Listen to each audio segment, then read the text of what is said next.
上一集讲的就是我们看的无声。我觉得霸凌跟性侵这件事情啊，真的无所不在，你知道吗？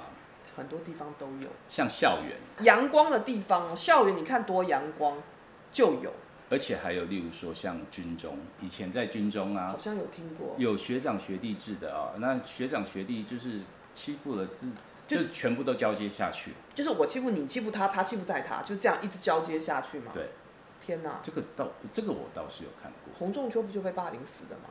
对，都是在可能是比较封闭的一些场所。或是群聚的吗？像这样被霸凌、被性侵的时间，哈，我们把它浓缩整理一下，大概都会发生在国高中的时候。对，好，那我们回想一下，当你在比如说国中的时候，同学被霸凌，或是真的严重到被性侵，还是你知道有没有这样的事情在你身边有发生过？在我的成长过程里面，其实庆幸没有看到过这样的状况。哦，真的，军中也好，或者在学校也好，都很 OK， 都是很 peace，没有遇到这样。对我自己个人，你自己没有遇到。对。那你同学呢？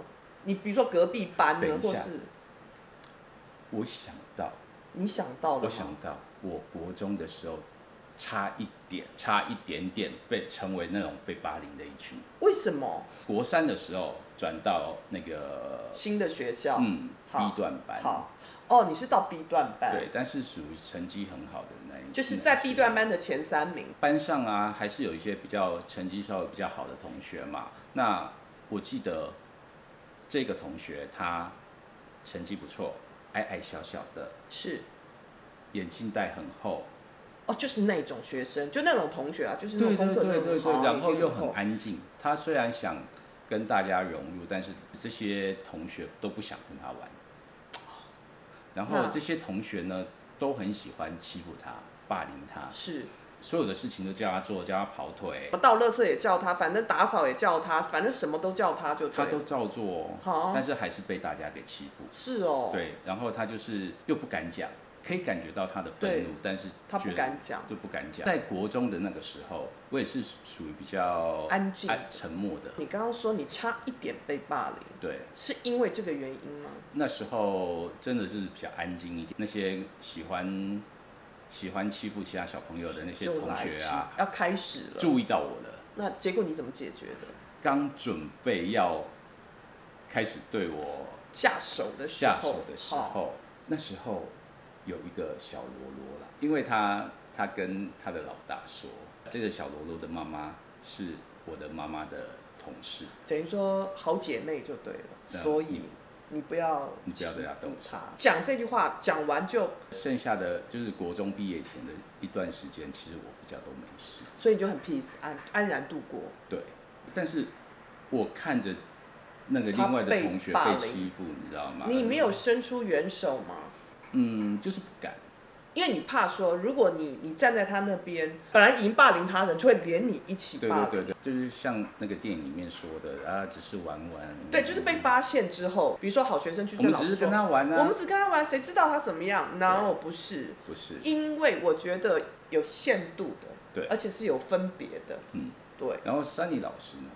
我就是有同学被霸凌啊，国中的时候，我是拯救他的那一位，当然也是就像那位小喽啰啊，要把自己的家事搬出来啊，要让自己被选到变成风纪股长。你怎么知道国中一样跟你一样嘛？会分班嘛？对，分 A 段 B 段嘛。之前 B 段班我们有一个同学是亲长，他没有到启智班，对，他就是又很瘦小，讲话又不清楚，当然智商是有点问题的。那通常这样的同学就会一进到班上就会被大家关注，不管是好的关注跟坏的关注。对。然后他一定会坐第一排，对，因为老师要特别关照他。对。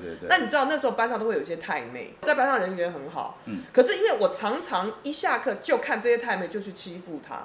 因为那个Sunny老师其实国中的时候看起来还是对，是像太妹。但是我先告诉你，她不是，我不是太妹。但重点来了，太妹欺负她之外，我们班 B 段班的那些好同学也会欺负她，不是只有太妹会霸凌人哦，是那种功课很好的也会霸凌人哦。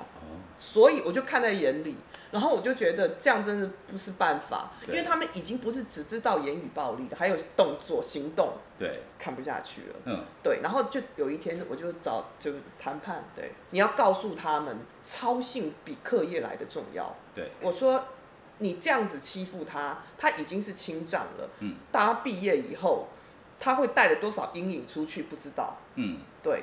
那当然讲这种话还是要一点威胁感，对，我要带一点威胁。所以你用什么来威胁？比如说下课之后小心点回家哈之类的，就是要用这样的方式，安然帮他度过后面2年。对，没再欺负他是真的。对，但是我知道我用的方法不太正确。对，可是我觉得那时候我也只能用这个方法来阻止。不会啦，我觉得所谓以暴制暴，长大之后了，觉得好像应该也要以暴制暴。可是我并没有动手哦，我只是约出来好好的谈判。对，正常的学校，我们是还是明星学校，都有这种霸凌的。对，性侵我就不知道了。性侵哦，我们没有办法讲太多，是因为真的我们没有在我们的成长过程中，或者是知道的事情，或者是身边的朋友当中比较少。这样子的状况发生，对，我们看到无声是在2009到2011年，这10年前的事情。对，但是我觉得，即便是到现在的某个角落，还是有这样的事情在发生。没错，教育其实就很重要，然后家长也是，在电影里面，家长会想说，要息事宁人，通常都是这样。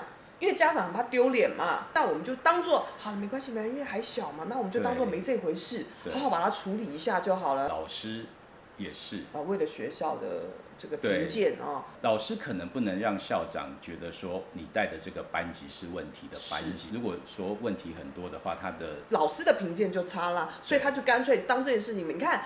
在电影里面，他都有写联络簿，他被欺负完，他都有写日记联络簿。但老师就说他们没有欺负你啊，你如果不喜欢，你也跟他们讲你不喜欢啊。对。可是你看，就这样2句话带过。那请问这些被受到欺负跟被受到性侵的学生，他要去哪边声援？很严重，对以后这些小孩子长大成人的身心灵都会受到极大的影响。我觉得是真的会，电影中的小光一样。对呀。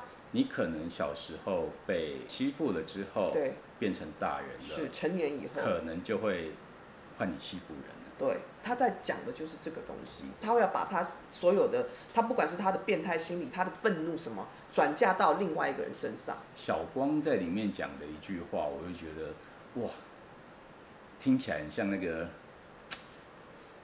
锤子就锤下去，重击。他说他应该要讨厌老师的，他没想到他看到他竟然有一点开心。对，这可让我觉得怎么会这样？他有把一些真的问题点出来，大家就不够一刀刺死就对了。对，还有那个贝贝里面讲了一段话，其实就是让我很心疼，他的那种逆来顺受的感觉。对他，因为他不想让阿公阿嬷担心。对，他讲说他们是我的朋友。对，我是跟他们玩，那我也没有怎么样。对，他说了，我也没有怎么样。对，所以我那就跟他们玩。他跟那个刘子权讲了，你也可以跟他们一样跟我玩。对，就是他讲这句话，我想说啊。然后我想到的是，那如果是真的有这样的一个小女孩的话，她长大了，她会是变成什么样？我不知道哎。对，这部片所谓后坐力很强，就是你会想说，如果今天发生的是你的孩子，或是你的兄弟姐妹，在学校发生这，然后他回来不敢跟你讲，他就一直被这样子性侵霸凌，一直到他长大成人，然后他又交男女朋友，他又成家立业，他要怎么去教育他的小孩，他就是影响非常非常深远。